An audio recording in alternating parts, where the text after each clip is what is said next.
होईन का मला एवढा ऊस बांधणं? तो कधी पातीतवर गेली तिथून हितवर एवढाच ऊस, आणि हे बघा हिथून पुन्हा ते तेवढा ऊस, पुढं तेवढाच ऊस, त्या संगीच्या पुढून बी तिथून ते फार तेवढाच ऊस, तितका लांब. होईन का मला बांधणं?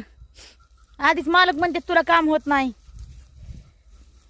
आता मला विचार पडलाय होतंय का नाही म्हणून बांधायचं. मग मालक होईन का एवढा ऊस बांधायचा मला? तुम्हीच तर मला म्हणलात मालक ऊस व्हायचा नाही तुला बांधायचा एवढा. तुम्हीच तर म्हणलात नाही होत म्हणल्यावर बांधणार नाही का?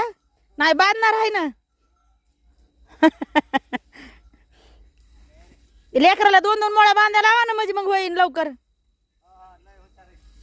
2-2 मोळ्या बांधल्या आम्ही चौघांनी की 8 मोळ्या होत्या. मग मी 2 बांधले की 10 होत्या.